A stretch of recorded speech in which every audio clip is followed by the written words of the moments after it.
Bonjour et bienvenue sur le podcast de l'école de l'astrologie. Je m'appelle Nathalie, je suis passionnée d'astrologie. J'ai réalisé plus de 1000 thèmes astro et écrit plusieurs livres sur le sujet. Donc si vous souhaitez en savoir davantage sur ce vaste domaine, vous êtes au bon endroit, que vous soyez débutant ou expérimenté. Au travers de ce podcast, vous aurez accès à mes analyses des nouvelles et pleines lunes, mais également à des sujets plus pointilleux sur la compréhension du thème astral, sur les signes ou encore sur les transits planétaires. L'école de l'astrologie, c'est aussi un compte Instagram que je vous invite à suivre. Si vous avez envie de poser des questions ou de suggérer des sujets de podcast, chaque commentaire est le bienvenu. En attendant, je vous souhaite une belle écoute et je vous laisse découvrir le podcast de la semaine. Bonjour, j'espère que vous allez bien. Je suis très heureuse de vous retrouver aujourd'hui pour un nouveau podcast sur la pleine lune en Sagittaire qui aura lieu le mercredi 11 juin 2025. Cette pleine lune, elle a lieu 3 jours après ma masterclass sur l'entrée de Jupiter en Cancer. Elle a lieu le dimanche 8 juin à 13h. Elle dure 4h30. C'est au tarif exceptionnel de 45 €. Vous aurez le replay, vous aurez des fiches pour bien comprendre l'impact du transit de Jupiter en Cancer. Vraiment, je vous invite à nous rejoindre. Vous pouvez vous inscrire très facilement. Le lien est en description du podcast. Pour en revenir à cette pleine lune, vous savez, il y a des moments dans l'année où le ciel ne demande pas forcément qu'on avance. Il nous demande d'élever notre regard, de lever les yeux, mais aussi le cœur. Et en fait, je trouve que cette pleine lune, c'est ce qu'elle symbolise. De sortir un instant du labyrinthe des peurs, des exigences, des blessures, etc. pour se demander vers quoi on a vraiment envie de tendre. La pleine lune du 11 juin 2025, qui va se produire à 20,39 € du signe du Sagittaire, est pour moi un de ces moments qui nous pousse vers un élan vraiment vertical et une quête d'alignement. Mais cette élévation, elle n'a rien de naïve, parce que pour s'élever, il faudra traverser, sentir et surtout se souvenir. Pourquoi ? Parce que le Sagittaire, il est représenté par Jupiter, et que justement Jupiter se trouve dans le signe du Cancer, qui est un signe qui parle de la mémoire. Et tout ça, ça va nous amener à comprendre une bonne fois pour toutes le lien entre nos racines et notre feu. Donc le Sagittaire dont on parle pour cette pleine lune, c'est pas vraiment celui des grands voyages ou des éclats de rire faciles, c'est plutôt le Sagittaire des grandes remises en question. Donc ça peut faire un petit peu penser au Scorpion ce que je dis, mais quand on cherche à comprendre les choses philosophiquement, intellectuellement, etc., on se questionne, on réfléchit et forcément on remet certains apprentissages précédents en question. Et bien là, on est face à cette énergie Sagittaire-là. Et dans ces moments, il y a toujours une part de nous qui dit qu'on ne peut plus faire semblant. Parce que quand on découvre une vérité, on ne peut plus l'ignorer. Ou alors, on est dans le déni, mais c'est jamais très productif et très sain de rester très longtemps dans le déni. Donc cette lune en Sagittaire, cette pleine lune en Sagittaire, elle reçoit quand même un trigone de Mars qui se trouve en Lion. Et ça indique quand même une invitation à affirmer sa lumière. Mais ici, on n'est pas face à un Mars qui est là pour frimer. L'idée, c'est pas de chercher la reconnaissance. On est plutôt dans la dignité d'être soi. C'est vraiment un placement qui invite à arrêter de douter parce que le signe du Sagittaire et le signe du Lion sont tous les deux des signes de feu. Mais si le signe du Sagittaire est un signe mutable et a tendance un peu à s'éparpiller, le signe du Lion, lui, c'est un signe fixe. Donc, il va réussir à amener de la stabilité dans ça. Donc, l'idée d'arrêter de douter et de vouloir briller avec sa propre lumière, même si personne ne comprend ce qu'on est en train de devenir. Parce que le Sagittaire, c'est un signe de vision. Et c'est une vision qui demande du courage. Et le courage est représenté par Mars en astrologie. Et le courage, c'est aussi abandonner une sécurité mentale, peut-être même un rôle, peut-être un masque pour pouvoir se dire, voilà ce que je crois, voilà ce que je choisis, voilà qui je suis. Alors, je sais que quand je dis ça comme ça, c'est pas des phrases qu'on prononce à voix haute, c'est un travail intérieur et c'est pour ça que je dis souvent que le signe du Sagittaire, c'est le signe le plus complet parce que Ok, c'est un signe de feu, mais comme il est très intellectuel, très axé sur les réflexions, sur la communication et sur la transmission et l'apprentissage, il est un peu signe d'air et il va encore plus loin que le visible. C'est un signe qui parle des croyances, qui parle de la foi, qui parle de la religion notamment. Donc il a un petit côté haut aussi. Mais pour bien vivre effectivement cette pleine lune, il faut aussi un peu d'ancrage. Et donc le fait que cette pleine lune soit soutenue par un Mars qui est dans le signe du Lion, un signe fixe, c'est plutôt une bonne chose parce qu'il y a l'harmonie de l'élément, mais il y a cette dynamique vraiment en quête de confort du lion qui pousse à ne pas partir non plus dans tous les sens et dans toutes les directions intérieures en fait. Parce que changer de direction intérieure, ça amène à affronter l'inconfort de dire non. Et ça, c'est clairement Mars en Lion, puisque Mars, c'est le guerrier en Lion dans un signe qui parle de confort. Mais il faut quand même faire un choix à un moment donné. Et c'est peut-être pour ça aussi que cette pleine lune ne pouvait se faire, entre guillemets, qu'avec une Vénus dans le signe du Taureau, à domicile. Et ça, c'est un placement qui parle vraiment d'ancrage. Et en plus, Vénus, elle est en harmonie avec Jupiter, elle est en harmonie avec Mercure en Cancer. Cette conjonction Mercure-Jupiter en Cancer, elle est très forte. Et ça parle vraiment de quelque chose de cérébral en lien avec la sphère émotionnelle. Et donc, le cérébral plus l'émotionnel, s'il y a un signe qui représente bien les deux, c'est le Sagittaire. Parce que ça va pas être l'émotionnel en soi, mais ça va être lié aux croyances. Et les croyances nous procurent des émotions. Ensuite, on a aussi une autre harmonie à cette pleine lune, c'est Chiron en Bélier. Donc c'est un feu qui est blessé, puisque Chiron c'est la blessure, oui, mais ça invite à soigner quelque chose, parce que c'est une harmonie. Donc ça réactive les blessures anciennes, peut-être le sentiment de ne pas avoir eu le droit de vouloir quelque chose, de ne pas avoir eu sa place, d'avoir été ignoré ou étouffé, à un moment où en soi on avait quelque chose qui naissait, ça pouvait être une idée, un projet, et en fait c'est comme si sous cette pleine lune, cette place, elle allait se reprendre. Donc pour beaucoup de personnes, ça peut être un projet qu'elles ont laissé tomber, qui était resté vraiment au stade d'idée. On n'est pas dans quelque chose qui a été profondément exploité. Il y a l'idée d'avoir eu une envie et de même pas avoir pu l'exploiter. Et quand je dis qu'on a été peut-être bloqué, c'est pas forcément une personne qui vous a bloqué, ça peut être la vie, ça peut être les responsabilités, ça peut être le fait d'avoir eu un changement dans sa vie, etc. Et cette place, c'est comme si elle allait réapparaître, parce qu'on est dans une nouvelle dynamique avec Saturne et Neptune en Bélier. On n'a jamais connu ça de notre vivant. Donc si vous vous sentez comme vous ne vous êtes jamais senti, avec un regard neuf, en vous disant « mais là j'ai compris des choses... je suis bête ou quoi? Pourquoi j'ai pas compris ça avant? Ça me paraît tellement évident maintenant. » Peu importe le domaine de vie, ça dépend de votre thème astral, mais c'est probable parce que c'est une configuration totalement nouvelle. C'est comme Pluton en Verseau, on ne l'a jamais connu, mais Pluton en Verseau, c'est un astre qui entre dans un nouveau signe. Le fait que Saturne et Neptune soient conjoints dans le signe du Bélier, qui vont retourner tous les deux dans le signe des Poissons et qui vont revenir quasiment ensemble dans le signe du Bélier, surtout sur les signes Bélier-Poissons qui sont les signes de changement de cycle, puisque les Poissons c'est la fin d'un cycle, le Bélier c'est le début d'un nouveau cycle. On est dans une dynamique un peu d'entre-deux mondes. Bien sûr qu'en astrologie mondiale ça se ressent comme ça, mais sur le plan personnel, il y a l'idée de se redécouvrir à nouveau, de renaître un petit peu. Dans un domaine de vie, ça peut être en amitié, purée, mais je m'étais pas rendu compte que cette relation, elle servait à rien. Ça peut être en amour, purée, mais ça fait des années que je suis célibataire et l'amour était devant moi. Je comprends pas pourquoi je m'en suis pas rendu compte. Ça peut être dans le travail, mais ça fait 10 ans que je fais ce job et ça me saoule. Et là, stop, en fait. Enfin, ça peut être vraiment ce genre de révélation. Et vous voyez, le combo Saturne-Neptune en Bélier, ça fait la construction, les ambitions pour Saturne. Neptune, ça va être tout ce qui est l'idéalisme, le rêve, la croyance, etc.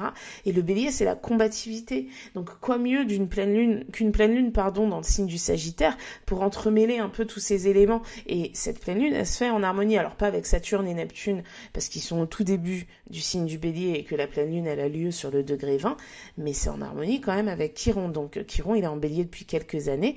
Et là, il y a l'idée de soigner soigner vraiment quelque chose par rapport à une blessure qu'on peut avoir sur le plan personnel.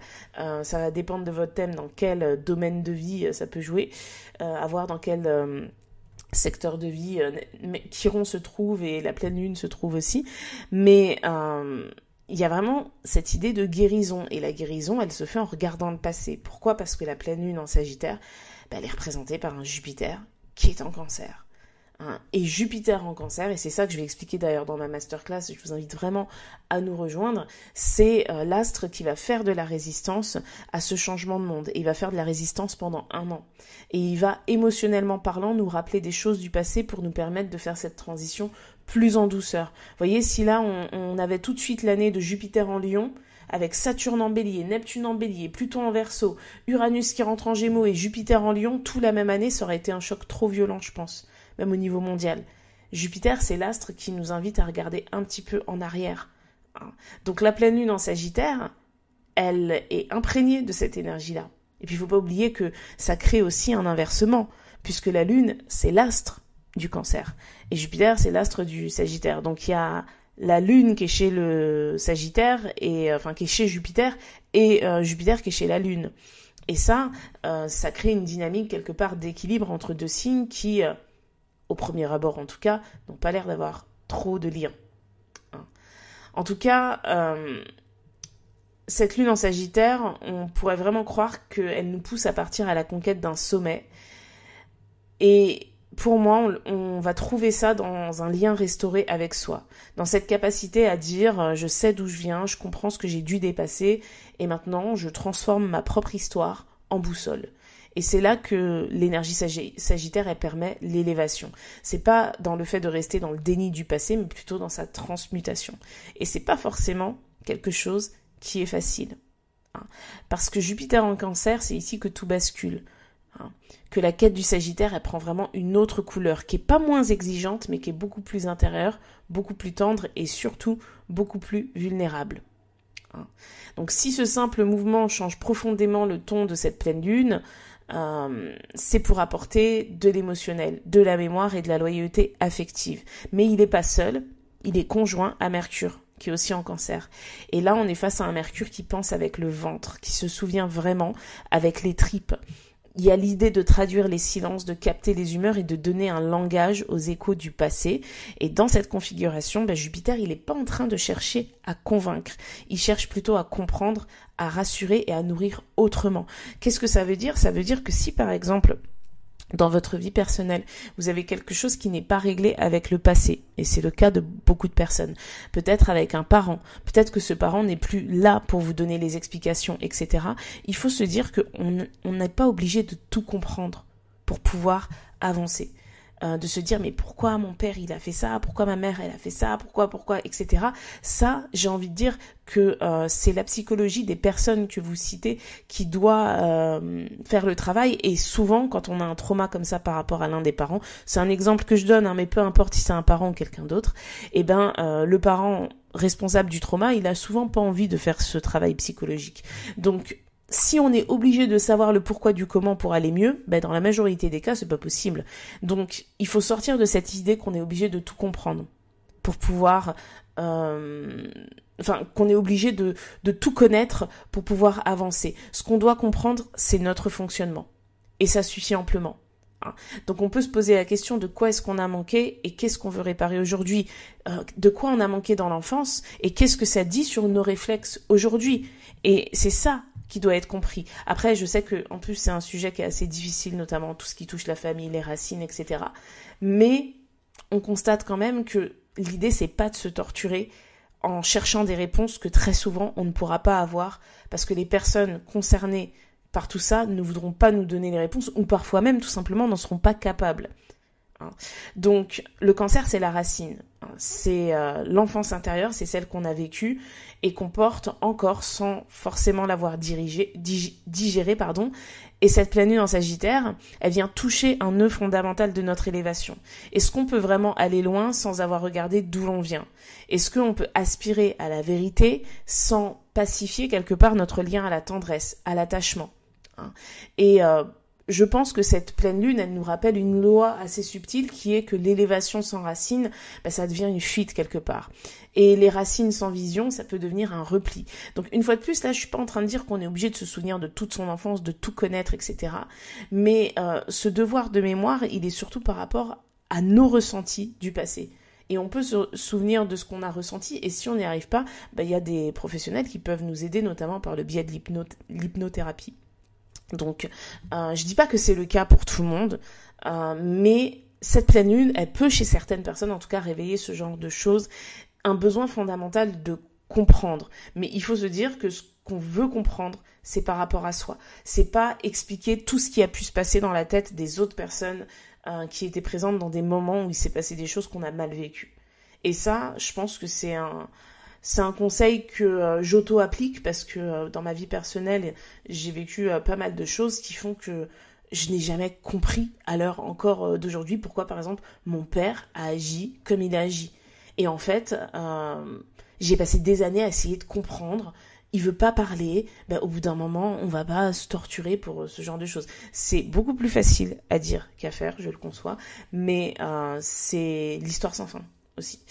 De rester dans des questionnements pour lesquels on n'aura pas de réponse. Et j'ai même envie de dire, si on peine pendant des années à vouloir avoir des réponses et qu'on ne les a pas et qu'on finit par en avoir une comme ça qui est lâchée, on saura même pas si c'est la vérité. Donc j'insiste sur la famille, bien sûr, parce que le cancer fait penser à ça, mais ça peut être aussi tout ce qui a été émotionnel. On n'oublie pas que ça parle aussi des racines ethniques, le signe du cancer.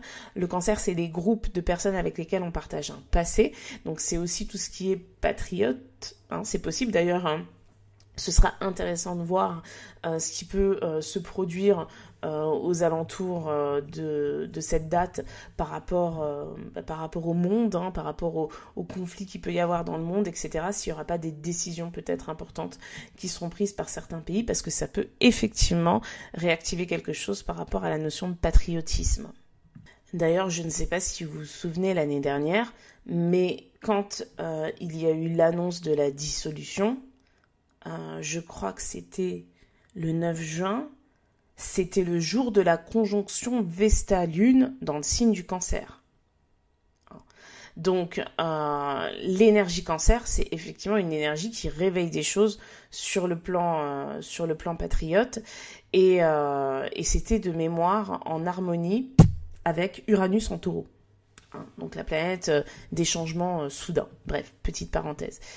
Pour en revenir à cette pleine lune en Sagittaire, elle peut effectivement mettre l'intuition au centre et mettre en avant aussi notre besoin de protection. Donc c'est pas un retour en arrière, c'est vraiment une consolidation, une forme de sagesse nouvelle qui va naître de la tendresse que l'on va s'apporter. Et peut-être que cette pleine lune, elle vient simplement nous poser une question du type et si le sens de notre vie se trouvait pas au bout du monde, mais dans la manière dont on choisit d'honorer ce que l'on porte. Pour les personnes qui aiment beaucoup voyager, vous pouvez vous poser cette question, parce que parfois le voyage, alors c'est pas toutes les personnes qui aiment voyager, etc., mais les personnes pour qui le voyage c'est une drogue, il y a ce côté... Et j'ai vécu quelque chose comme ça, et j'avais effectivement quelque chose à régler par rapport à mes racines, mais j'ai vécu une période comme ça où, si j'avais pas 3 réservations de voyage prévues, j'étais en panique. Moi, mon but, c'était de jamais être là, en fait. Et ça s'apparente à de la fuite. C'est ce que je vous disais tout à l'heure, la loi subtile, l'élévation sans racines devient fuite, en fait. Donc c'est pas forcément parce qu'on voyage, on prend des vacances, etc. Mais quand on voyage de manière un peu excessive et qu'il y a cette peur presque de rentrer, etc., très souvent on fuit quelque chose. Et quand on dit ça, on se dit que c'est forcément quelque chose qui est visible, mais non, c'est peut-être quelque chose qui est intérieur. Et dans le même temps, il y a le piège du brouillard mental, si je puis dire, dans cette pleine lune, parce que bien sûr que ce serait beaucoup trop simple si la vision de tout cela était claire. Si les réponses elles venaient d'un coup, comme une flèche justement de Sagittaire, ce ciel du mois de juin, aussi inspirant soit-il, n'est pas un ciel facile. parce qu'il parle d'aspiration, mais il parle aussi de confrontation intérieure. Et ce que l'on remarque au moment de cette pleine lune, et même un peu avant, c'est que pendant que Mercure et Jupiter sont conjoints dans le signe du Cancer à essayer de guérir quelque chose par rapport au passé, qu'au même moment, la Lune élève notre conscience dans le signe du Sagittaire, surtout au moment où elle est pleine, eh bien il y a 2 autres maîtres qui veillent et qui sont pas forcément dans la douceur, c'est Saturne et Neptune qui sont conjoints dans le signe du Bélier. Et cette superbe conjonction, elle forme une dissonance majeure avec la conjonction sensible de Mercure et de Jupiter dans le signe du Cancer. Et là, quand je dis ça, pouf, le climat il change, il y a une petite brume qui s'installe, il y a un doute qui apparaît et on ne sait plus très bien où on va. Donc Saturne en Bélier, c'est aussi relié à la peur d'agir mal ou trop tôt, parce qu'on est dans une dynamique de soins. Faut pas oublier que cette pleine lune est en harmonie avec Chiron, donc il y a quelque chose à soigner. Donc c'est l'injonction intérieure qui dit, et si on n'était pas encore prêt, si on était en retard. Alors là, il y a une dynamique avec le temps. Saturne, c'est Chronos dans la mythologie grecque. Saturne, il représente le Capricorne, qui est un signe très lent. D'ailleurs, pendant des années, on a toujours eu un astre en Capricorne, pendant qu'il y avait Pluton. Et là, le Capricorne, il n'y a plus personne dedans. Ça fait bizarre. Donc on est dans une dynamique où la lenteur n'est plus la bienvenue. Mais Saturne, lui, représente quand même le Capricorne. Et le signe du Bélier, c'est le signe de la vitesse. Donc ici, Saturne en Bélier représente ce regard froid que l'on pose sur nos impulsions et qui finit parfois par les geler. C'est un peu l'auto-jugement, quoi. C'est un feu qu'on bride tellement qu'il peut devenir frustration. Et Neptune en Bélier, c'est l'inverse. C'est la vision floue qui s'emballe, c'est un rêve qui n'est pas dans un corps, c'est une direction qui n'a pas du tout d'ancrage et c'est croire que l'instinct suffit, le feu portera. Alors, on n'a pas besoin de boussole, on n'a pas besoin de carte, l'important c'est de ressentir. C'est un fantasme d'action. Et le côté fantasmatique des poissons peut amener à ne rien faire parce que c'est tellement plaisant de se faire un film et d'imaginer que les choses peuvent se passer exactement comme on souhaite qu'elles se passent. Et donc cette conjonction de Neptune et Saturne, donc il y a le réaliste et le rêveur dans un signe d'action comme le Bélier, donc ça crée un idéal en excès et un fantasme d'action.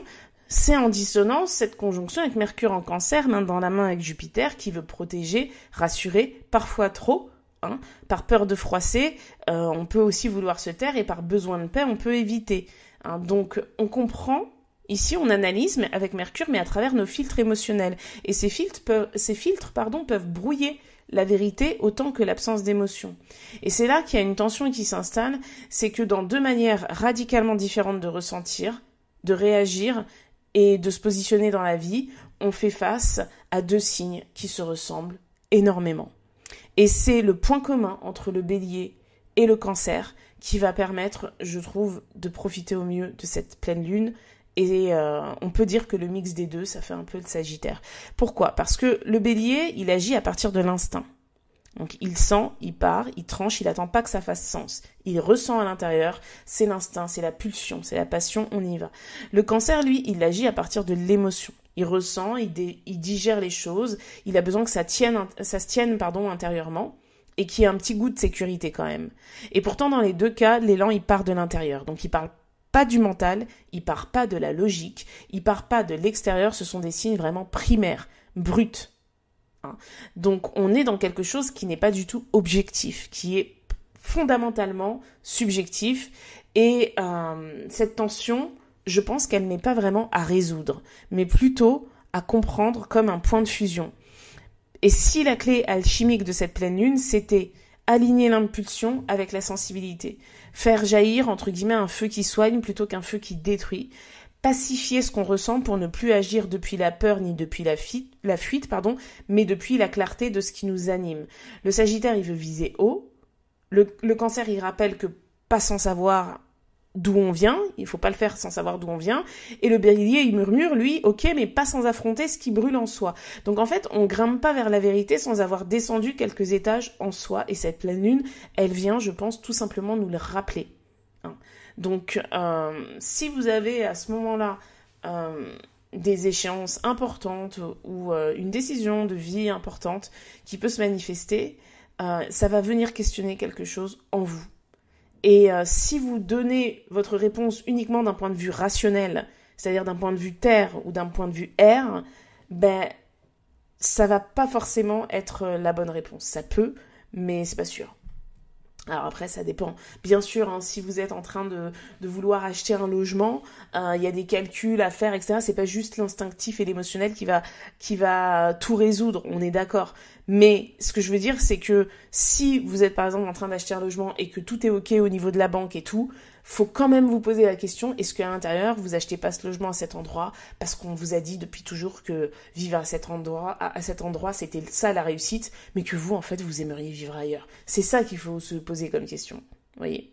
Donc bien sûr, dans les projets de vie importants, bien sûr que le côté rationnel, surtout le côté financier, matériel, va compter. Mais une fois que c'est ok, que vous êtes dans le projet, posez-vous la question. Est-ce que vous faites cette chose parce que vous en avez profondément, vraiment envie, ou est-ce que faire cette chose, c'est une manière de mettre un pansement sur une blessure et vous donner l'impression que c'est réglé?